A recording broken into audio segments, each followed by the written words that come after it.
C'est pour cela que les anciennes civilisations y accordaient tant d'importance et elles prêtaient une attention particulière au positionnement de lieux comme Stonehenge et les grandes pyramides, entre autres. Si vous regardez les coordonnées de latitude et de longitude de ces endroits, on dirait presque qu'ils disposaient d'un Internet spirituel, car il n'y a pas de coïncidence qu'ils soient tous positionnés à peu près au même. Vous savez, coordonnées de latitude et de longitude. Ainsi, chaque fois qu'un événement de ce type se produit, cela élève la vibration de la planète.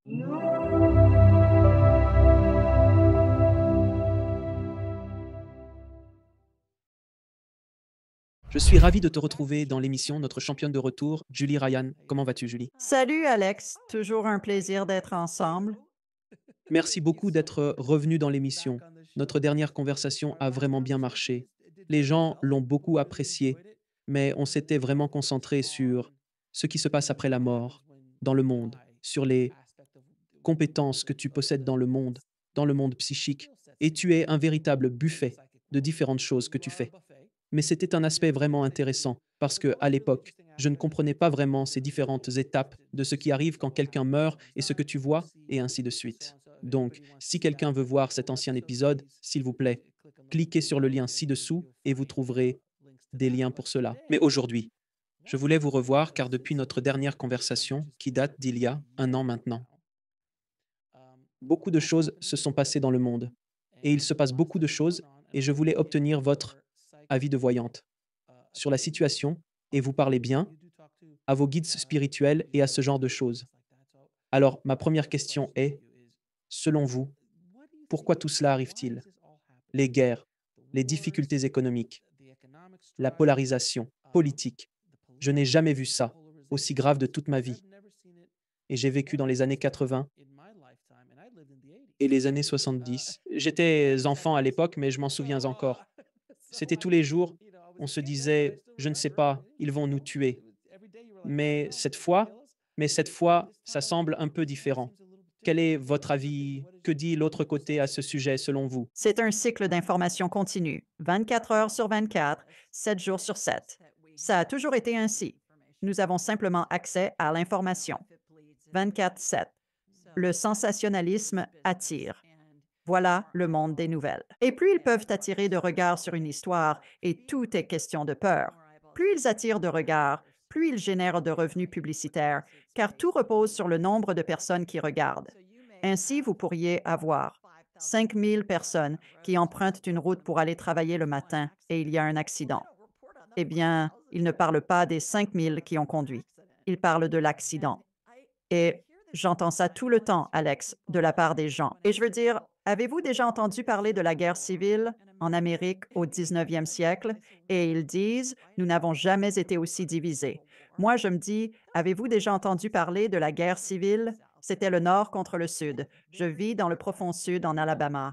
Leur opinion sur la guerre civile est très différente de celle de l'Ohio, où j'ai grandi. Vous savez, je suis un Yankee transplanté dans le Sud. Alors, je le crois. Beaucoup de cela a à voir avec le cycle de l'actualité et les gens qui regardent des histoires 24/7 sur leurs appareils, qui ne font qu'agiter les gens. De plus, lisez la Bible pour l'amour du ciel. Je veux dire, la Bible parle de tout ça. C'est simplement trop déprimant la plupart du temps. On dirait que quelqu'un est en train d'annihiler quelqu'un d'autre. Et à travers l'histoire, on a eu les âges sombres et tout le reste. Et je ne pense pas que ce soit pire. Je pense que c'est pareil. Nous en sommes simplement plus conscients maintenant. Je crois qu'il y a une raison à cela. Nous venons tous ici pour vivre une expérience à chaque vie. Notre esprit s'incarne et nous disons, d'accord, je vais naître à cette date, en ce lieu de ses parents, afin que ma vie puisse suivre une trajectoire qui me permettra d'explorer et de vivre ces choses particulières que je veux découvrir, comme une multitude de scénarios et de sous-intrigues. Et puis, au fil de la vie dans le monde spirituel, ce que j'ai entendu un nombre incalculable de fois de la part de l'Esprit, c'est qu'il n'y a pas de bien ou de mal. Il n'y a pas de juste ou de faux. Ce n'est qu'une expérience. Tandis qu'ici, dans l'expérience humaine, nous devons avoir du bien ou du mal, du juste ou du faux, parce que nous sommes ici pour créer. Eh bien, comment créons-nous lorsque nous savons ce que nous ne voulons pas? Cela nous aide à créer ce que nous voulons vraiment. Donc, nous avons besoin de cette dualité pour pouvoir créer ce que nous cherchons à créer. Et si vous y pensez, nous créons toute la journée. Qu'est-ce que vous créez? Créez ce que vous allez prendre pour le petit déjeuner, ce que vous allez porter, comment vous allez vous rendre au travail, tout ça. Et c'est pour cela que nous sommes ici. Cela fait donc partie du processus créatif, à mon avis. Maintenant, il se passe quelque chose le 8 avril de cette année, c'est cette grande éclipse. Ouais, ça arrive une fois tous les quoi, 200 ans ou quelque chose comme ça. Et là où je vis vraiment, là où j'habite réellement, c'est juste en dessous du chemin de l'éclipse totale. Les gens s'envolent pour Austin, pour observer l'éclipse d'ici, parce que si vous êtes, vous savez, à quelques états de distance, c'est comme un quart d'éclipse et ça continue de varier, vous savez, différentes versions de l'éclipse. Mais je n'ai jamais vu, je ne pense pas avoir jamais vu une éclipse totale. J'ai vu des éclipses partielles, mais je n'ai jamais vu une éclipse totale. Qu'est-ce que cette date nous réserve? Je ne veux pas être comme ceux qui pensent que c'est le calendrier Maya. On ne va pas tous mourir ou quoi que ce soit du genre, mais y a-t-il quelque chose qui se passe sur le plan énergétique? Y a-t-il une raison à cela? Que va-t-il se passer pendant l'éclipse, le cas échéant? Ou quelle est sa signification d'un point de vue spirituel? Je crois que lorsqu'on a ces éclipses, et je suis assez vieux pour me souvenir d'une éclipse totale auparavant, tu disais que c'était dans les années 70 et 80 quand tu étais petit. J'étais au lycée et à l'université dans les années Eh bien, tu sais, c'est 70. ainsi. J'aurais pu être ta gardienne, Alex. Et je crois, et c'est ce que j'ai constaté, que chaque fois que nous traversons l'une de ces périodes, cela élève le niveau vibratoire de la planète et de la galaxie, ainsi que tout le reste qui se trouve dans l'univers. C'est pour cette raison que les civilisations anciennes y accordaient tant d'importance et qu'elles prêtaient tant d'attention au positionnement de lieux comme Stonehenge et les grandes pyramides, entre autres. Si vous regardez les coordonnées de latitude et de longitude de ces sites, on dirait presque qu'ils disposaient d'un Internet spirituel, parce qu'il n'y a pas de coïncidence à ce qu'ils soient tous positionnés à peu près au même, coordonnées de latitude et de longitude. Ainsi, chaque fois qu'un événement de ce type se produit, il élève la vibration de la planète. Et moi, d'après mon expérience, je crois que chaque génération qui arrive est plus avancée que la précédente. C'est ainsi que les tout petits savent utiliser un iPad avant même de savoir parler en phrases. Vous avez de jeunes enfants. Je veux dire, vos enfants savent faire tout ça. Moi, je peine avec cette technologie, comment ça marche, alors qu'un enfant de 6 ou 7 ans dira: «Tiens, laisse-moi faire pour toi». Et ils ont tout compris. C'est exact. J'adore l'astrologie. J'aime comprendre en profondeur. Je suis femme d'affaires. Je veux savoir si Saturne est dans ma lune de Pluton au troisième retour. Je ne sais pas du tout ce que cela implique. Je n'ai pas besoin de le savoir. Dites-moi simplement ce qu'il en est. En quoi cela va-t-il affecter ma vie? Et je crois que c'est pareil avec les éclipses. On n'a pas besoin de connaître tous les détails, les choses d'astronomie et tout ça. C'est fascinant de lire ces trucs, mais sachez simplement que la vibration de la planète augmente à chaque fois que nous traversons un tel événement. C'est intéressant parce que beaucoup de gens ont vraiment peur à propos de l'éclipse. Je veux dire, partout où vous regardez en ligne, c'est comme, oh mon Dieu, le 8 avril, c'est là que ça va se passer. Oh mon Dieu. Et je suppose que c'est tout. C'était l'an 2000. C'était le calendrier Maya. Nous sommes toujours à l'affût. Nostradamus l'a dit. On cherche toujours à prédire la fin du monde. Je doute que l'éclipse puisse causer la fin du monde, mais il n'y a aucune raison d'avoir peur. C'est bien ce que tu dis. Non, non, non. C'est un élément magnifique, toute cette histoire de peur. On est tous programmés pour la peur et on en a besoin, sinon on ne survivrait pas très longtemps en tant qu'humain pour, de nouveau, vivre cette expérience humaine. Dans cette incarnation, notre esprit s'incarne et on veut vivre une expérience humaine, explorer des choses. Et donc, on va toujours ressentir la peur quand on ne comprend pas quelque chose. Et puis, on revient aux civilisations anciennes. Ils se disent, mais qu'est-ce que c'est que ça? Ce sont les dieux qui sont fâchés contre nous et qui cachent le soleil ou la lune ou quoi que ce soit. Et puis, toute cette peur est une peur ancestrale. il y a tout un créneau, un domaine de personnes qui s'occupent de la peur ancestrale et qui aident les gens à s'en défaire. Et alors, je pense que cela s'inscrit dans notre ADN, franchement, où on se dit, oh, qu'est-ce qui va se passer maintenant? C'est magnifique. C'est ça, nous, tu as mentionné plus tôt ce qui arrive quand on meurt. Tout le monde a peur de la mort parce qu'on nous a bien appris que quand tu meurs, soit tu t'envoles, soit tu grilles, n'est-ce pas? Alors, tout le monde a peur. Mais quand je fais une lecture d'une personne en fin de vie, comme tu le sais, Alex, nous sommes entourés d'anges et des esprits, des êtres chers décédés et des animaux de compagnie. C'est magnifique. Et cela ajoute une composante glorieuse à quelque chose de déchirant et effrayant, parce que quand on traverse cela avec quelqu'un qu'on aime, qu'est-ce que ça fait? Ça nous confronte à notre propre mortalité. Et on se dit, oh, ce sera bientôt mon tour. Qu'est-ce qui va se passer alors? Alors, je pense que dans chaque domaine de nos vies, on va toujours d'abord ressentir la peur. Et ensuite, la clé est de pouvoir discerner si c'est une peur réelle ou une fausse peur. Et la peur est fausse, ce n'est pas une peur rationnelle, une peur logique. Quelque chose va vous blesser ou vous tuer. Changez les conditions avant que cela ne se produise. La peur irrationnelle, on a l'impression qu'elle va se réaliser, mais ce ne sera pas le cas.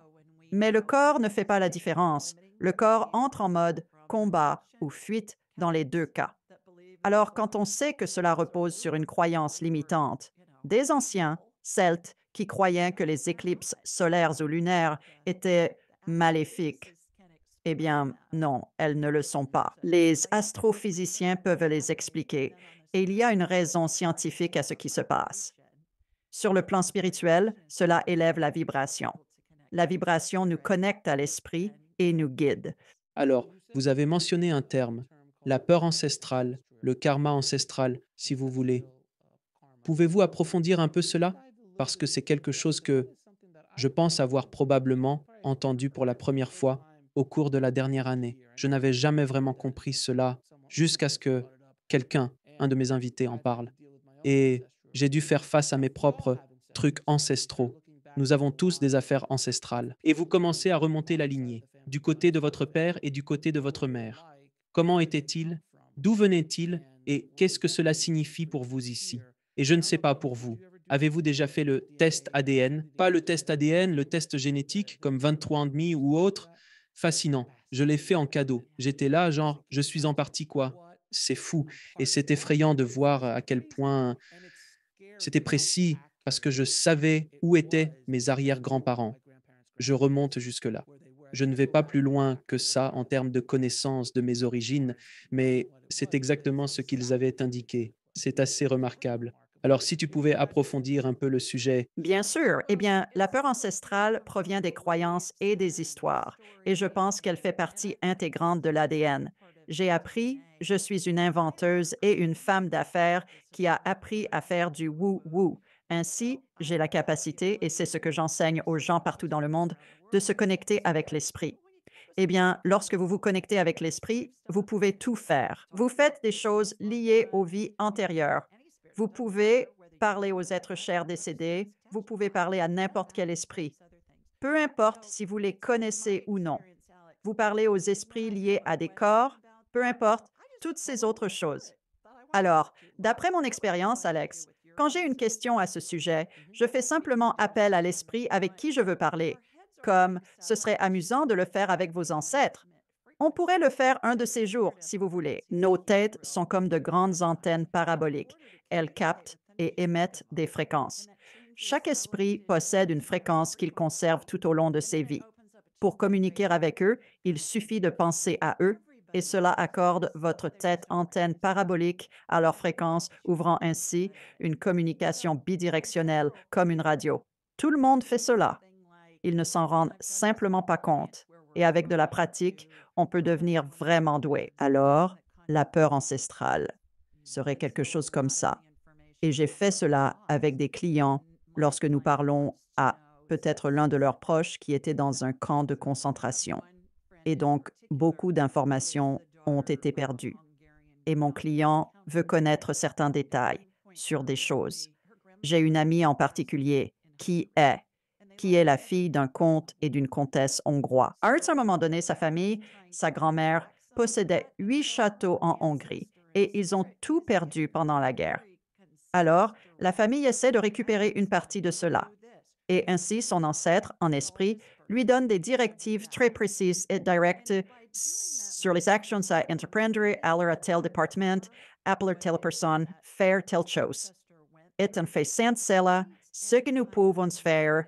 Lorsque nous pouvons découvrir ce que l'ancêtre a vécu, cela annule toutes sortes d'énergie négatives qui y est attachée. Négative signifiant une basse vibration. L'énergie n'est ni bonne ni mauvaise. C'est simplement quelque chose qui nous est propre et familier. Alors ça fait du bien ou ça fait mal. Et les choses qui font mal sont toujours basées sur la peur. Ainsi, lorsque nous ressentons de la peur, et ceci est bien documenté, en particulier chez les descendants des survivants de l'Holocauste, ils ont souvent des problèmes émotionnels qui n'ont pas de sens apparent, mais c'est à cause de ce que leurs ancêtres ont enduré pendant l'Holocauste. Alors nous revenons en arrière et nous parlons aux ancêtres. Nous obtenons ces informations, nous les examinons sous un angle différent et cela efface la peur chez la personne qui vit aujourd'hui parce que c'est simplement quelque chose qu'elle a hérité de son ancêtre. Est-ce que cela a du sens? Cela a tout son sens dans le monde. Je veux que vous fassiez savoir aux gens cela parce que c'est puissant. Et ça l'est. Ça peut absolument diriger votre vie et contrôler votre vie de bien des manières si vous ne le reconnaissez pas et n'y faites pas face, parce que c'est un peu comme briser le cycle. Vous savez, comme si vous avez été battu enfant, vous savez, battez-vous vos enfants, vous savez, et puis quand vous dites non, je ne vais pas battre mes enfants, oh, alors ce cycle est maintenant rompu. Et alors mes enfants n'auraient jamais, jamais compris. C'était quoi ça? C'était comme ça. Et c'est un peu comme, tu sais, si dans ta famille on buvait, moi je ne boirais pas. Ça brise le cycle. La même chose avec la peur ancestrale et aussi le karma ancestral, ce qui est tout un autre sac à déballer. Eh bien, ce qui est vraiment cool avec l'ancestralité, c'est que d'après mon expérience avec des milliers de clients au fil des ans, c'est que cela ne guérit pas seulement la personne dans l'ère actuelle, mais cela guérit aussi les ancêtres. Ils reçoivent une guérison et cela guérit également pour les générations futures à naître. C'est donc vraiment puissant quand on peut obtenir ces informations. Je travaille aussi avec les vies antérieures. Et c'est tellement amusant, Alex, parce que on peut obtenir des documents, on peut corroborer et valider des faits historiques avec des documents en ligne très souvent. Et je dis, je ne peux pas inventer ces choses. Mais ce qui est aussi intéressant avec les vies antérieures, c'est que je perçois comme une sorte de scénario qui se déroule à travers plusieurs vies antérieures d'une personne et elle va examiner ce scénario sous un angle différent, certainement à une époque différente, un genre différent, souvent dans un ensemble de circonstances différentes. Qu'est-ce qui se passe dans le monde? Où sont-ils? Quelle langue parlent-ils? Vous savez, toutes ces variables. Mais le fait marquant, c'est que c'est le même scénario, ou du moins une apparence du même scénario. Et je parle souvent en analogie, car cela offre à notre esprit humain un point de référence pour toutes ces choses ésotériques dont nous parlons. Et mon analogie préférée pour les vies antérieures, c'est de penser à Hamlet. Combien de fois Hamlet a-t-il été joué depuis que Shakespeare l'a écrit en 1602? Qui sait? Mais certainement, quand on regarde les variables, comme quand a-t-il été joué? En quelle année? Que se passait-il dans le monde? Quelle langue? Où? Qui étaient les acteurs? Tout ce même scénario, mais avec une perspective différente, chacune de ces quadrillions de fois où il a été interprété. Et puisque le temps n'existe pas dans le monde spirituel, le temps est une création humaine. Nous pouvons vivre toute une série de vies antérieures, et cela pourrait même ne pas être un point sur l'écran radar dans le monde spirituel. Cela me fascine de voir comment nous allons assister à une continuité, à l'exploration d'une trame similaire. Vous comprenez certainement cela venant du milieu des affaires, du déménagement en étant dans l'industrie du cinéma. Oh oui, absolument. Plusieurs intrigues. Ce que je trouve être l'un de mes sujets préférés, c'est le concept selon lequel il n'y a pas de vie antérieure ni de futur. Toutes les vies se déroulent exactement en même temps. Et tout ce que nous faisons dans cette vie pourrait, entre guillemets, se répercuter sur le futur, entre guillemets, sur le passé. Et puis, si tu veux vraiment te casser la tête, genre, à chaque décision importante que tu prends dans cette vie, ça engendre une réalité parallèle qui en découle. Du genre, est-ce que j'aurais dû sortir avec Sally ou pas? Devrais-je révéler que je suis médium ou non? Et tout ça se déroule complètement. Donc il y a une infinité de vies ou de réalités parallèles rien que pour celle-ci, sans parler de toutes les autres aussi. Et puis, ça débouche sur le multiverse. Et là, tu te retrouves dans le monde de la physique quantique, de la physique toute courte, à ce moment-là. J'adore tout ça. Et toi, tu hoches la tête. Genre, ouais, ouais, évidemment, évidemment. Et d'autres personnes qui viennent d'entendre ça, leur tête est sur le point d'exploser. Mais c'est un concept que j'avais. Voici ce que je fais avec ça. D'abord, je me demande, est-ce que je comprends? Non. Est-ce réalisable? Oui. Comprendrais-je une fois revenu sous forme d'esprit au paradis? Oui, je comprendrais immédiatement. Alors, je vais juste. Est-ce réalisable? Eh bien, oui, tout est réalisable. Il n'y a pas de noir ou de blanc. Il y a toujours des nuances de gris, n'est-ce pas, là-dedans? Et c'est donc là que je me dirige. Est-ce réalisable? J'ai entendu l'esprit à maintes reprises dire que oui, il existe de multiples réalités qui se déroulent simultanément. Et c'est ainsi que je crois être capable d'accéder aux vies antérieures. Parce que c'est comme si j'entrais dans cette vidéothèque. Vidéo. J'allais dire magasin de vidéo, mais Bien sûr, vidéothèque, exactement. Et cette vidéo joue constamment. Et puis, ils ajoutent encore plus de vidéos et encore plus, issues de différentes expériences à travers différentes vies pour y parvenir. Et cela, ça touche beaucoup d'entre nous. J'ai une technique que j'enseigne et que j'aimerais vraiment partager, s'il vous plaît, avec votre public. C'est ce que j'appelle la règle des 2 minutes. Et ça nous aide vraiment à vivre une vie de joie. Voilà comment ça marche. On revient au concept de la peur. Une pensée est neutre lorsqu'elle nous traverse l'esprit. Elle n'a de sens que si on lui en attribue un. Elle peut nous faire du bien ou du mal. C'est ce qu'on appelle une émotion.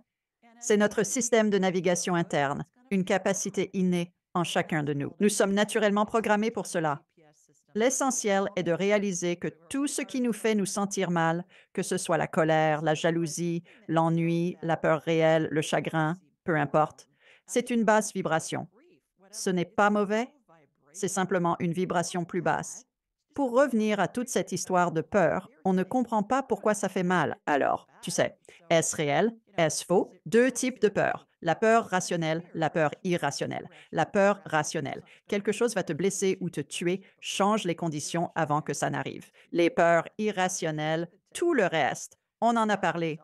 Voici donc la technique, Alex. Tu te demandes simplement, est-ce que cela va me tuer dans les 2 prochaines minutes? Quand tu as une pensée qui te fait te sentir mal, c'est une réponse par oui ou par non. Dans ce jeu, si la réponse est oui, écarte-toi de la route avant que le bus ne t'écrase. C'est une peur rationnelle. Si la réponse est non, c'est une peur irrationnelle. En le faisant, tu peux le faire en un clin d'œil. Cela t'évitera de déclencher la réaction de lutte ou de fuite de ton système nerveux autonome. Car en mode lutte ou fuite, nos niveaux de cortisol augmentent, nos hormones de stress montent, le sang quitte notre cerveau pour aller vers notre cœur et nos extrémités. Ainsi, nous pouvons fuir ce bus qui nous poursuit ou ce rendez-vous pour lequel nous allons être en retard, deux choses très différentes, mais qui provoquent toutes deux de la peur dans le corps. Et quand nous avons peur, nous perdons en clarté. Alors, revenons à votre traumatisme ancestral, si vous voulez. Eh bien, j'ai cette peur quand je prends l'avion. Et il n'y a aucune raison pour que j'aie cette peur. Je prends ça comme exemple. Moi, non. Mais, tu sais, beaucoup de gens le font. Alors, allons parler à tes ancêtres pour voir. Est-ce qu'il est arrivé quelque chose à l'un d'eux lorsqu'il volait? J'ai eu ce cas avec un client et ça remontait à l'époque grecque. Et qui était le dieu grec qui s'est approché trop près du soleil et dont les ailes ont fondu? Personne d'autre? oh, Mercure. C'était le Mercure? Non. Non, c'était le petit gars. Oh mon Dieu. Icare. Icare.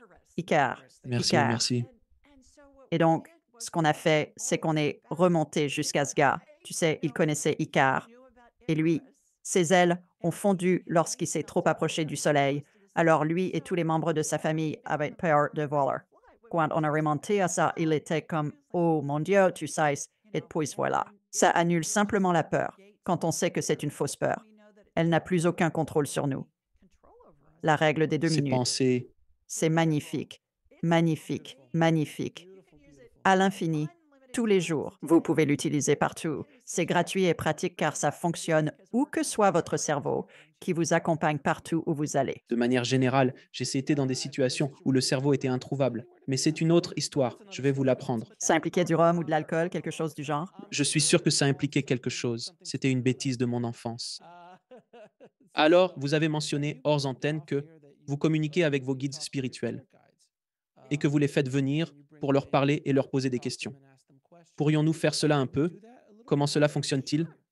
Comment ça marche? Oui, absolument. Alors, je pose une question, puis vous cherchez comment ça fonctionne? Je hausse mon niveau vibratoire en une fraction de seconde. Je ne passe pas mon temps à scanner les gens. Une grande partie de mon travail est médical, comme tu le sais, Alex. Je suis comme une IRM humaine et je peux scanner quiconque dans le monde, avec son autorisation, bien sûr.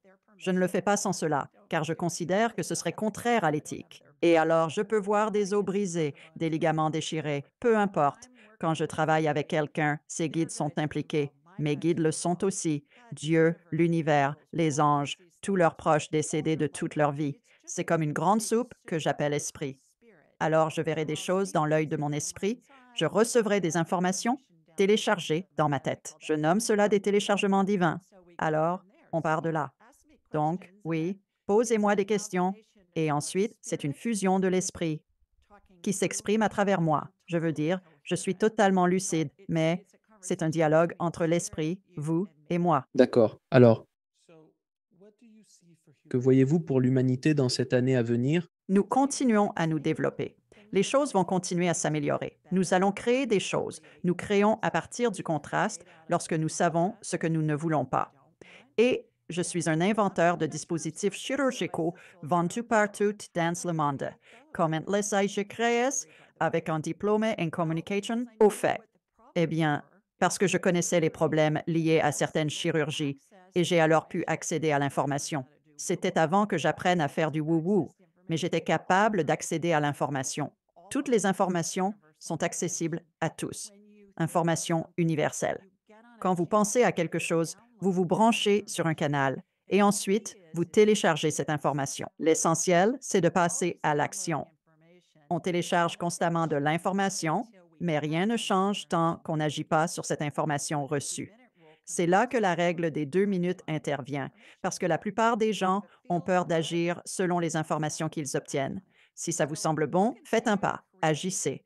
Ainsi, nous continuerons à créer, à partir des contrastes, des guerres et des événements qui se produisent. Et il y a eu des guerres depuis la nuit des temps, mais regardez aussi tout le bien qui en a découlé. Vous savez, on prend conscience de certaines choses. On veut, on veut changer la manière de faire les choses.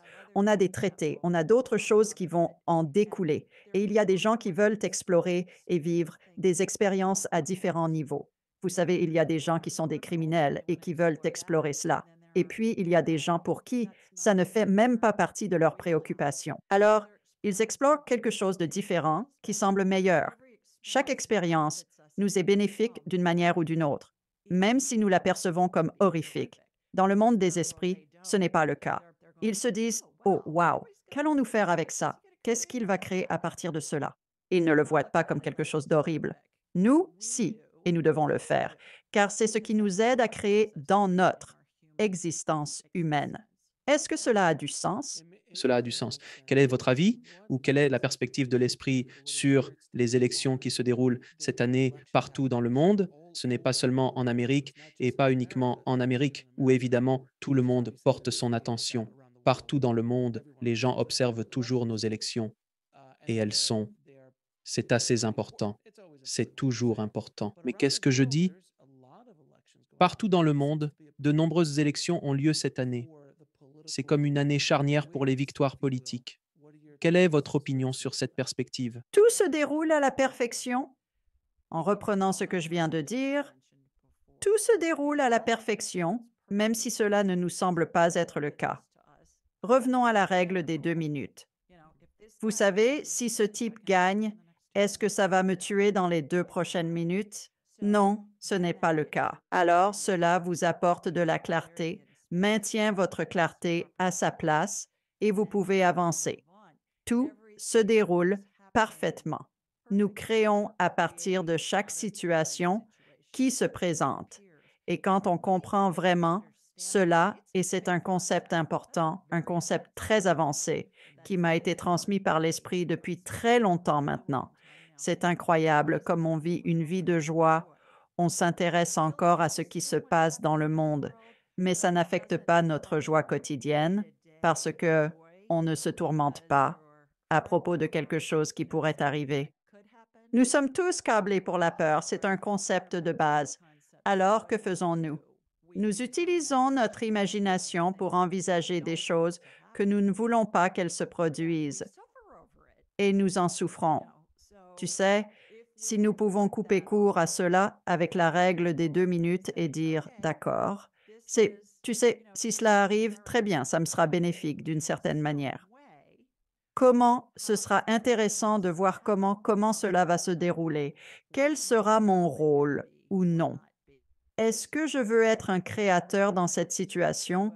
Comment est-ce que je veux avancer avec ça? C'est un concept totalement différent de ce à quoi la plupart d'entre nous sont habitués. Croyez dans cet épanouissement de la perfection dont vous parlez.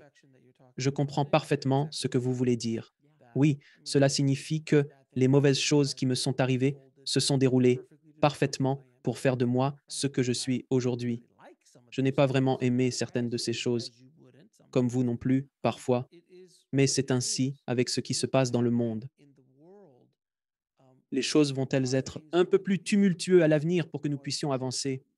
Parce qu'il me semble que l'obscurité semble émerger, mais pour que l'obscurité émerge, c'est alors que la lumière apparaît, car il faut de l'obscurité pour voir la lumière. Va-t-il y avoir plus d'obscurité ou plus de négativité à venir pour que nous continuions à nous élever? Parce que je vois votre point de vue positif, mais il y a tant de gens qui ont tellement peur que, mon Dieu, le monde touche à sa fin. Nous en avons parlé avec le cycle des nouvelles, et je suis tout à fait d'accord avec vous. Cette année qui s'annonce, qui semble être une année charnière, pour une raison quelconque, une éclipse approche. Ça élève notre vibration. On a les élections en cours. Il y a des guerres qui se déroulent, comme cela a toujours été le cas, et ces guerres, elles sont aussi anciennes. Il y a de vieux conflits, de vieilles idées, bon sang. Vous êtes sérieux? Les systèmes monétaires et ce qui se passe avec l'économie, toutes ces sortes de choses. Quelles sont vos prévisions pour cette année et aussi pour le reste de cette décennie? J'ai entendu différentes opinions sur notre direction future. On dirait que nous sommes à la fin de tout, d'après ce que j'entends. Mais nous allons bien nous en sortir. Ça va être un endroit meilleur. Maintenant, comment y parvenir? C'est ce que j'essaye de découvrir. Ouais, ouais. Je pense aussi qu'il est important de se rappeler de penser à long terme. Tu sais, quand on se concentre sur le court terme, tout semble sombre et désespéré. Mais quand on se concentre sur le long terme, comme j'ai entendu dire par un ami jordanien, qu'il y a un énorme projet. Je n'en avais pas entendu parler. Je n'en avais pas entendu parler dans les nouvelles. Je n'en ai pas entendu parler. Peut-être que tu es au courant. Ils construisent un immense canal, similaire au canal de Suez, de la mer Morte à la Méditerranée. Et devine où il débouche dans la Méditerranée? La bande de Gaza. Et ça s'appelle le canal Ben Gourion. Contrairement au canal de Panama, ce sont des milliards et des milliards de dollars qui sont investis dans sa construction.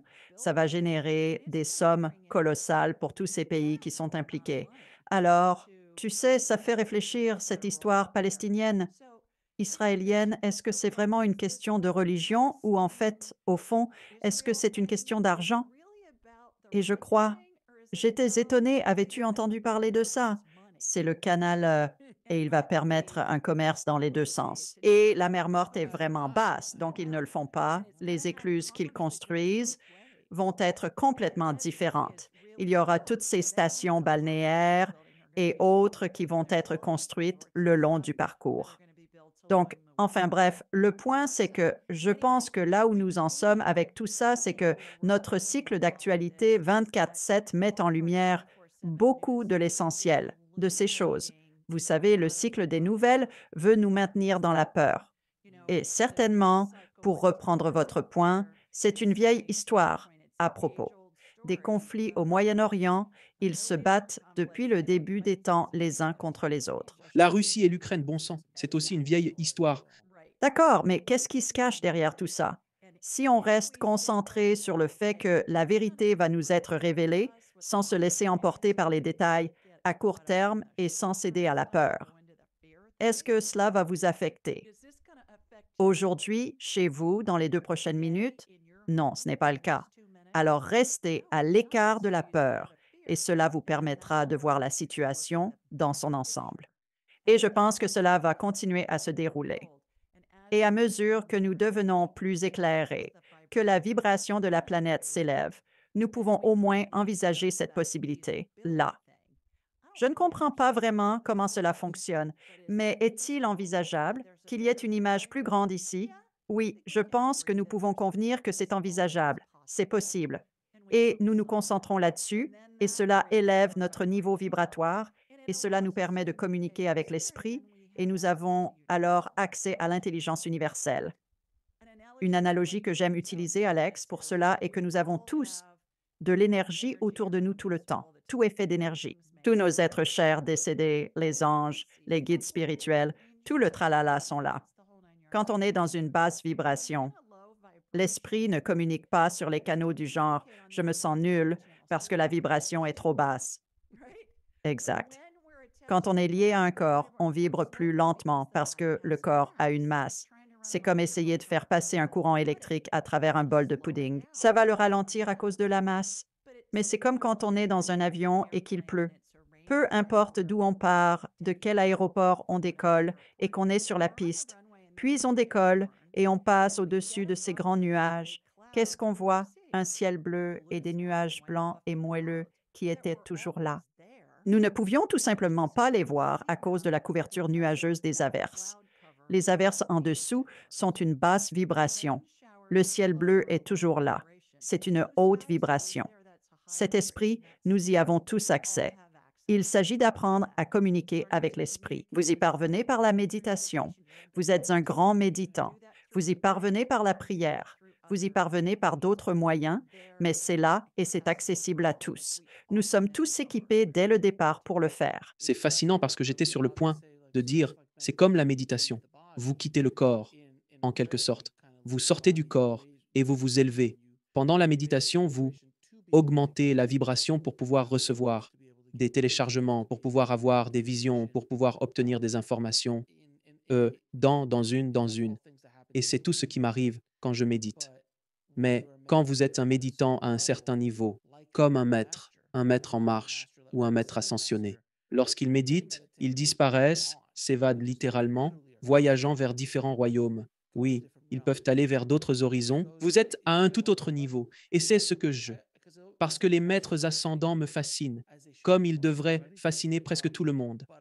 Mais et les yogis et les pouvoirs yogiques et ce genre de choses, parce que j'essaie toujours de me connecter, j'essaie toujours de voir l'éléphant en entier, c'est ça le truc. Beaucoup de gens ne voient que la trompe, tu sais, mais il y a tellement plus à voir chez cet éléphant.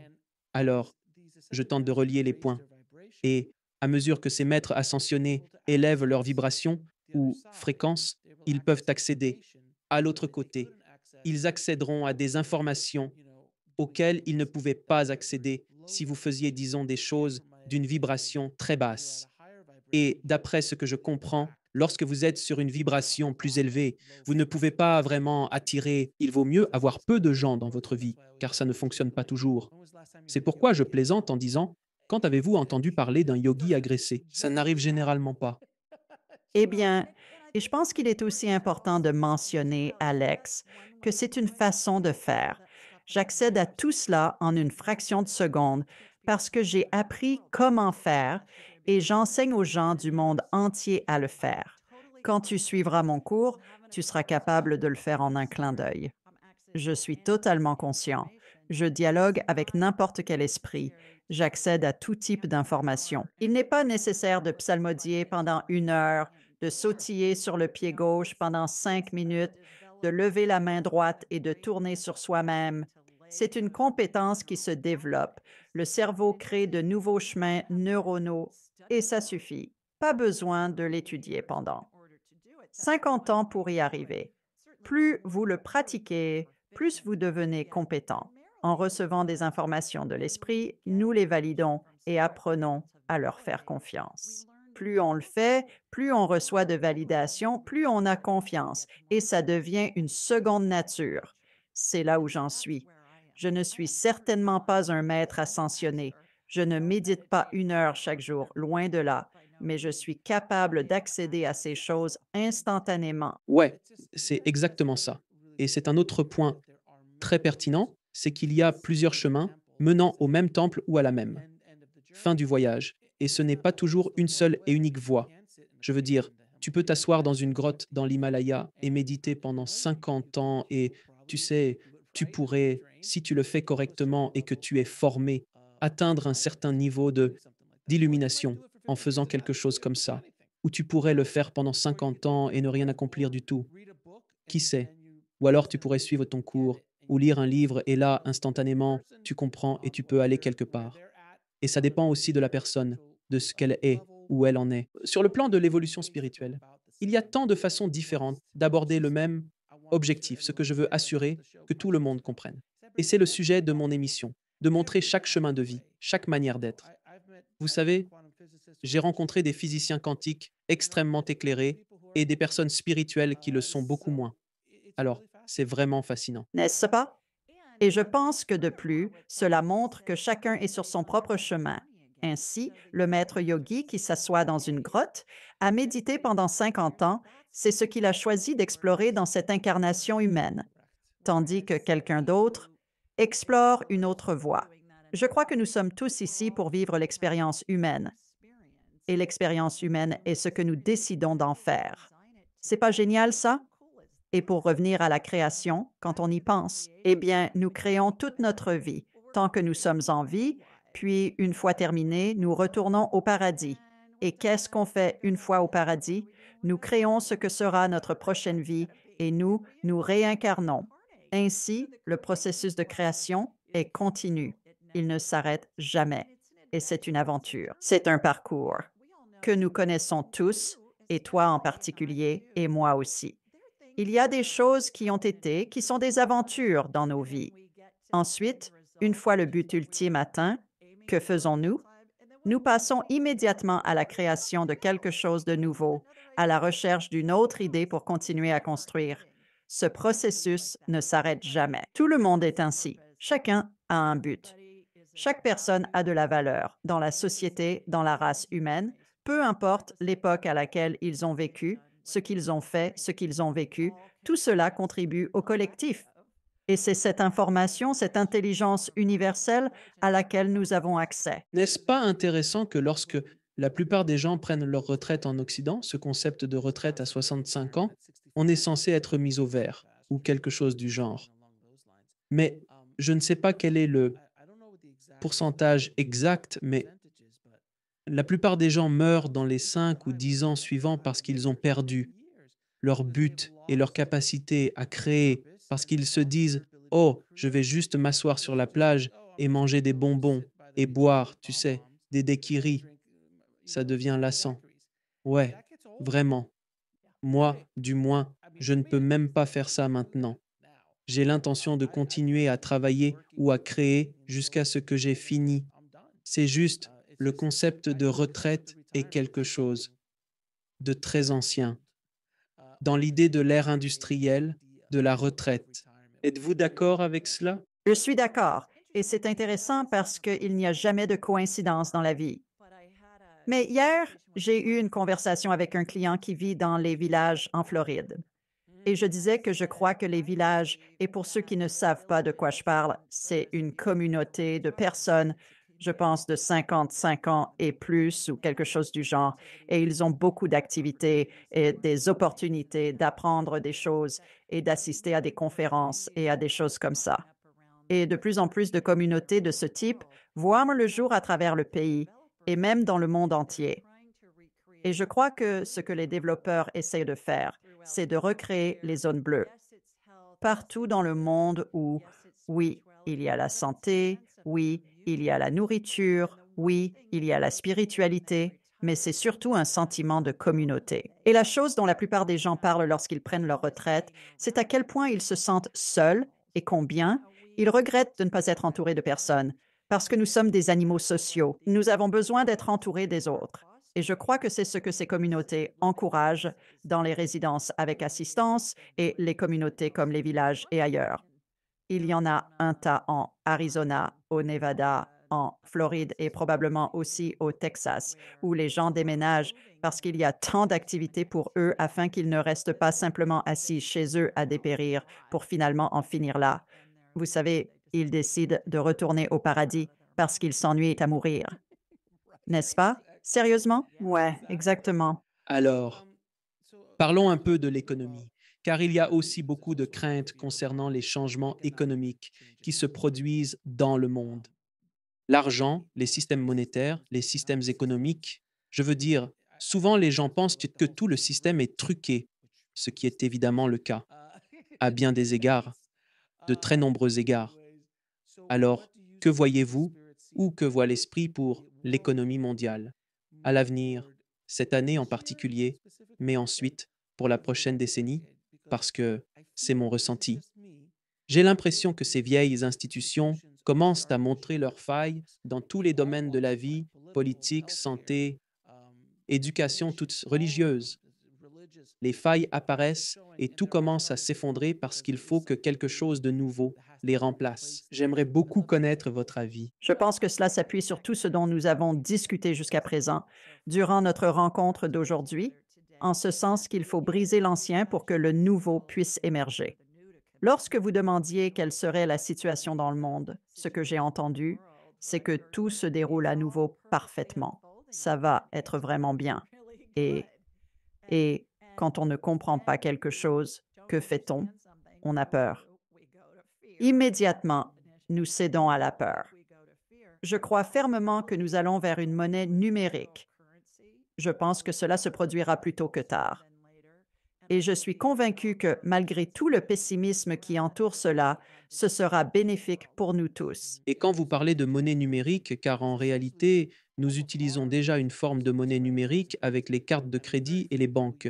Très peu de gens utilisent de l'argent liquide, du moins en Occident, sans transporter des lingots d'or dans leur poche. Alors, quand vous parlez de numérique, faites-vous référence à quelque chose comme le Bitcoin et ce genre de choses, ou est-ce qu'on parle plutôt de ce qu'on a déjà maintenant? Je ne suis pas sûre qu'on aura encore des billets de banque dans nos poches. Je pense que tout se fera de manière numérique et donc je crois que l'argent que nous avons et que nous utilisons, surtout en Occident, deviendra des objets de collection parce que c'est la va changer. Je crois aussi que c'est la sera le casse. Il s'essaie d'en faire une monnaie mondiale. Il y a beaucoup d'informations à ce sujet. Quand je demande à l'esprit s'il y aura une monnaie mondiale, la réponse est affirmative. Il y en aura une. Est-ce que je comprends comment tout cela va se dérouler? Non. Le plus important à retenir sur les événements futurs, c'est qu'ils sont fluides. Il y a une myriade de variables qui influencent un résultat. Alors je peux vous partager ce que je perçois à cet instant, mais cela pourrait changer la semaine prochaine, le mois prochain, l'année prochaine. Il est certain qu'il y aura une probabilité que certaines de ces informations que nous recevons maintenant de l'esprit restent identiques. Mais même l'esprit ne sait pas, car pensez à toutes les variables qui peuvent influencer un résultat. Et ces variables peuvent changer du tout au tout. En parlant d'argent, ça peut basculer en un clin d'œil et quelque chose peut surgir qui n'était pas prévu dans le plan, mais ça change toute la trajectoire. Mais ce que je perçois, c'est qu'il y aura une monnaie mondiale et elle sera numérique. C'est ce que je ressens en ce moment. Mais d'après ce que je comprends aussi avec les médiums en général et les canaux et les médiums et les canaux, ils peuvent, entre guillemets, prédire l'avenir. Mais c'est le futur le plus potentiel ou le plus possible tel que nous évoluons actuellement. Autrement dit, oh, vous savez, cela va arriver, mais si quelque chose bascule, ça change la trajectoire. C'est pourquoi ce n'est jamais un scénario parfait. Est-ce probable? Oui. Donc, est-il probable qu'une comète nous frappe l'année prochaine? Probablement pas, quoi, c'est probable, tu sais, bah, ça n'arrivera pas, quoi. Mais si tu disais, tu sais, le commentaire, bah, il y a un commentaire qui arrive, pas il va frapper en 2035, mais il y a beaucoup de choses qui peuvent se passer d'ici là. Toutes nos énergies vont vers cela jusqu'à ce que quelque chose change. Alors, j'ai entendu l'autre jour quelqu'un dire que le 11 de septembre était très probable et tout ce qui s'est passé dans le monde tendait vers quelque chose comme ça, ou la Seconde Guerre mondiale. Il y avait quelque chose, il y avait juste quelque chose. L'énergie se dirigeait dans cette direction et c'était presque inévitable car il y avait tant d'énergie concentrée là-dessus que c'était comme si ça allait se produire. Mais souvent, c'est un peu plus nébuleux. Et beaucoup de ces prédictions dont nous parlons peuvent être plus nébuleuses et peuvent changer radicalement de bien des manières. Et d'ailleurs, quand tu as parlé d'une monnaie mondiale, j'ai aussi entendu cela de d'autres invités et de l'esprit également, qu'il y aura une monnaie mondiale, mais il y aura il y aura différentes monnaies, mais elles seront toutes égales, ce qui signifie qu'elles toutes. Il n'y aura plus d'échange de devises. Donc culturellement, je peux garder mon euro ou je peux garder mon dollar, je pourrais garder ceci, mais ils auront tous la même valeur. Au lieu de cette absurdité, genre, oh, la livre sterling vaut plus que ceci ou cela, et on peut voir ce qui s'est passé. L'euro, c'est, je veux dire, regardez combien de pays utilisent l'euro. Et il y avait le Deutschmark et le ceci ou le cela, tu sais, la lire et toutes ces sortes de choses. Et ils se sont en quelque sorte regroupés en une monnaie unique et il y aura d'autres combinaisons de ce genre. Ça a du sens. Non, ça ne tient pas. Tu soulèves deux points très pertinents sur lesquels j'aimerais m'étendre, si possible. Le premier, c'est que lorsque nous recevons des informations de l'esprit, nous devons être ouverts à l'interprétation, car une monnaie mondiale, d'une certaine manière, pourrait signifier, bon, nous utilisons tous le globe. Tu sais, ça s'appelle le globe. C'est la monnaie. Le globet, le globet. On utilise tous le globet. Voilà, le globé. C'est une interprétation. Mais une autre interprétation que tu viens de mentionner, c'est que toutes les différentes monnaies auraient la même valeur, mais peut-être à court terme, peut-être à long terme, chaque pays conserverait la sienne et il n'y aurait pas de fluctuation dans la valeur comme le dollar canadien par rapport au dollar américain ou autre. C'est donc le premier point. L'autre point que je veux soulever en me basant sur ce que tu as mentionné il y a un instant, Alex, c'est que lorsque nous, collectivement, pensons à quelque chose en même temps, nous avons le potentiel d'influencer cela avec notre énergie parce que les pensées sont de l'énergie. Je pense qu'un excellent exemple est lorsque vous avez une intention, par exemple si un membre de votre famille est malade et que vous le mettez sur une chaîne de prière en demandant à tout le monde de prier, par exemple pour votre mère qui doit subir une opération jeudi. Il y a alors beaucoup d'énergie concentrée sur la mère qui va être opérée à Austin, au Texas, demain. J'ai observé des situations similaires en salle d'opération.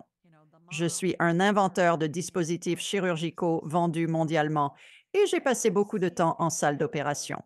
Maintenant, je me consacre à la réalité à distance et à la vision à distance. Je peux voir ce qui se passe n'importe où dans le monde.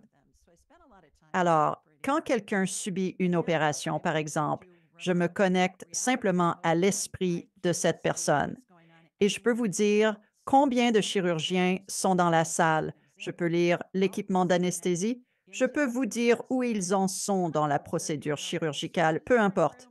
Fait intéressant. Il y a toujours un scénario qui se répète. L'ange gardien du patient veille au-dessus de la tête de l'anesthésiste. Toujours, il y a des esprits de chirurgiens au-dessus des têtes, des vrais chirurgiens qui opèrent. Ils les conseillent et selon la quantité de prières dites pour cette personne, il y a des chirurgiens, il y a des esprits d'amis et de famille, des êtres chers décédés qui sont aussi dans la salle d'opération. Et ils se placent en quelque sorte comme dans un amphithéâtre en forme de U au pied de la table d'opération. Et je peux toujours dire quand beaucoup de prières sont dites pour ce patient, parce que plus il y a de prières, plus il y a d'esprit dans la pièce. C'est comme si nos intentions pouvaient non seulement affecter la personne qui subit l'opération, et je n'utilise ceci que comme exemple, cela peut concerner n'importe quoi, mais cela attire aussi nos aides, vous savez, nos êtres chers décédés, nos anges, nos esprits. Et j'ai un chapitre entier dans mon livre à ce sujet sur ce qui se passe dans la salle d'opération. Et je trouve ça fascinant. Oui, oui. La présence angélique, ce qui se passe Ce livre juste réellement ici. lorsque nous passons de cette vie à la suivante. Et d'ailleurs, si quelqu'un souhaite obtenir une copie gratuite, il suffit d'aller sur julieryangift.com et de dire «Hey, je vous ai entendu dans l'émission d'Alex» et nous vous enverrons une copie gratuite. Mais l'autre aspect de cela, et cela rebondit sur une autre idée, Alex, si je peux me permettre, c'est que tous nos proches décédés, nos anges, nos guides spirituels sont toujours autour de nous et ils sont tellement heureux de nous aider. Ils n'interviendront pas dans nos vies. Ils vont nous envoyer des idées. Ils ne le feront pas, mais ils n'interviendront pas. Mes garçons, quand on leur demande de l'aide, ils sont sur le qui-vive et ils vont intervenir et nous aider dans tout ce qu'on leur demande. J'ai une amie qui est professeure d'écriture à l'Université Columbia à New York et chaque matin, elle fait ses prières, puis elle consulte sa liste de tous ses proches décédés, ses anges et ses saints, et elle dira, «D'accord, maman, j'ai besoin que tu fasses ceci. Papa, j'ai besoin que tu fasses cela. Saint Anthony, j'ai besoin que tu fasses ça.» Elle disait que chaque fois, tout ce qu'elle demande lui est accordé. C'est quelque chose que nous avons fait à travers les âges, mais peut-être nous en sommes éloignés en devenant plus éduqués. Gardez à l'esprit que chaque fois que vous avez besoin de quelque chose, les gens parlent de jouer le jeu. Faites-le. Et il me faut ça. N'oubliez pas que cette pratique est importante pour obtenir ce dont vous avez besoin. Peux-tu m'aider avec ça? C'est ça la prière. Et ils sont plus que disposés à nous aider. Maintenant, cela dit, je veux rebondir là-dessus parce que beaucoup de gens entendent ça et se disent, eh bien, j'aimerais avoir une Porsche. Et ce n'est pas comme ça que ça fonctionne. Ce que j'ai découvert, et cela a été très marquant dans ma vie, c'est que tu pourrais demander quelque chose pour laquelle tu n'es pas prêt sur ton chemin, et tu pourrais être très frustré de ne pas obtenir ce que tu veux, mais tu reçois ce dont tu as besoin. Et ça, c'est tellement, tellement puissant pour comprendre ta vie. Parce que tout au long de ma carrière de cinéaste, j'ai eu des aperçus. Je me trouvais juste à côté d'une grande star de cinéma. J'arrivais dans la pièce et j'étais presque sur le point de décrocher ce gros contrat de film et je me faisais constamment barrer la route. Les portes se fermaient, même si elles s'ouvraient, elles me narguaient, puis se refermaient. Et parfois, j'avais l'occasion de travailler avec des gens incroyables, mais ça ne se déroulait jamais exactement comme je le souhaitais. Nous tous, en tant que cinéastes, nous voulions être Spielberg, nous voulions être, vous savez, Quentin Tarantino. Nous voulions tous être ces sortes d'icônes. Mais avec du recul, je me disais, oh, je me serais autodétruit si j'avais eu ce genre d'argent, cette sorte de célébrité à l'époque. Et puis, la dernière chose que je trouve vraiment fascinante, c'est quand j'ai lancé mon premier podcast où je discutais avec tous ces lauréats des Oscars et ces grandes stars de cinéma. Et maintenant, mon répertoire pour toutes ces personnes, pour ceux qui savent même ce qu'est un répertoire, pour ma liste de contacts sur mon téléphone, il est devenu tellement rempli, j'aurais tué pour en avoir ne serait-ce qu'un seul, 5 ans plus tôt. Et maintenant que je les ai, je ne les utilise jamais. Et je me disais, waouh, n'est-ce pas fascinant? N'est-ce pas fascinant? Vous savez, et c'est tellement drôle aussi, parce que maintenant, j'ai pratiquement n'importe quel médium, n'importe quel canal que je veux contacter. Je pourrais décrocher le téléphone et probablement obtenir des séances tout le temps sur ma vie. Ne fais jamais ça. Ne t'appelle pas. Julie, peux-tu... Je veux dire, je ne peux pas. Julie, pourrais-tu me donner une séance gratuite? Je ne fais jamais ça, vraiment très rarement. Je ne fais jamais ce genre de choses, et c'est parce que je n'en ai pas besoin. Il y a 10 ans, ton téléphone n'aurait pas arrêté de sonner toutes les 5 minutes, Julie. J'aurais été là à me demander ce qui se passe. Qu'est-ce qui va arriver? Quand vais-je rencontrer ma femme? Quand vais-je réussir en grand? Voilà le genre de questions que j'ajouterais. Donc c'est long. Je tenais simplement à souligner cela, car beaucoup de gens pensent à la loi de l'attraction, au secret et à ces idées du genre, il suffit de demander de l'aide. Oui, mais comprenez que si je veux une Porsche, elle n'apparaîtra pas demain, à moins que ce soit quelque chose dont vous ayez besoin à ce moment-là. Eh bien, je pense que tu soulèves un très bon point et nous en avons parlé plus tôt. Il faut être ouvert à la manière dont les choses se présenteront. Premièrement. Et deuxièmement, l'autre chose, c'est que L'Esprit sait quelle est la trajectoire de notre vie, ce que nous sommes venus explorer et vivre. Et beaucoup d'entre nous, peut-être toi aussi, Alex, beaucoup d'entre nous avons été dévastés quand une relation s'est terminée. Et on pense, mon Dieu, je ne vais plus jamais aimer. Je n'ai jamais... Tu sais, on est dans la phase dramatique de mon Dieu. Et puis, quelques années plus tard, tu te dis, merci Dieu de ne pas m'avoir fait épouser cette personne. J'ai vraiment esquivé une balle avec ça. Absolument. Et c'est juste un exemple parmi tant d'autres. Je veux dire, nous pouvons tous trouver de nombreux exemples. Alors, quand nous avons confiance que tout cela, c'est de l'amour pur et que ça nous aide dans notre parcours d'exploration et quand nous suivons notre chemin, et que nous avons le courage, tu sais, le courage des ovaires d'or ou le courage des couilles de poitrine, tu sais, les filles ont des ovaires d'or et les gars ont des couilles de poitrine. Avoir le courage de faire un pas et d'agir selon les orientations que nous recevons, et peu importe si tu passes 50 vies à agir sur quelque chose ou si tu agis dans les 5 prochaines minutes. Dans les mondes spirituels, le concept du temps est inexistant. Cela ne les préoccupe pas. Ton esprit s'en désintéresse complètement. C'est une expérience fascinante. C'est la genèse, c'est l'exploration. Alors je pense que tu as tout à fait raison. Je suis entièrement d'accord avec toi. Maintenant, Julie, une dernière chose que je voulais te demander concerne quelque chose qui suscite beaucoup de peur. Et je me situe dans la phase non craintive de cette question. L'IA, tout à coup, l'IA a fait son apparition. Elle existe depuis un moment, mais le concept de l'IA, soudainement, il est partout. Elle a pris le dessus. C'est partout. L'IA, l'IA. C'est littéralement comme si, il y a un an, je pense qu'on ne parlait même pas d'IA dans notre dernière conversation. L'IA, c'était comme un murmure.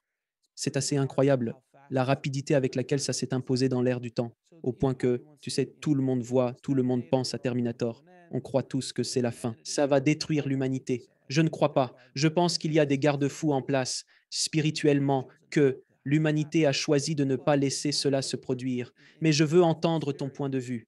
Et si tu pouvais parler du fond de l'âme, au public de l'IA, de son effet sur l'humanité, et aussi de son impact sur l'évolution spirituelle de l'humanité. Ça accélère le processus. L'évolution spirituelle de l'humanité est accélérée. Et l'IA, c'est fantastique. C'est un outil, un mécanisme pour nous, les humains, afin d'augmenter notre savoir, nos ressources, notre tout ce que vous voulez de manière plus rapide et plus efficace, pour que nous puissions continuer à créer et à perpétuer la vie de joie, qui est la raison pour laquelle nous sommes tous ici, pour créer une vie de joie. Donc, l'IA fait partie intégrante du grand tableau. Et encore une fois, je reviens à la règle des 2 minutes. Si vous utilisez l'IA pour écrire une lettre, cela va-t-il vous tuer dans les 2 prochaines minutes? Non, certainement pas. Cela dépend vraiment de la lettre, en fait. Ça pourrait être une très mauvaise lettre et ça pourrait pousser cette personne à venir vous tuer. Mais bon, je plaisante. Et tu sais, Alex, tu soulèves encore un bon point. Nous décidons tous du moment de notre naissance, du lieu où nous naissons. Nous décidons tous du moment de notre mort, avec qui nous mourrons, les circonstances, tout ça. Alors, l'IA, c'est quelque chose qui est là pour aider l'humanité et on craint ce qu'on ne comprend pas.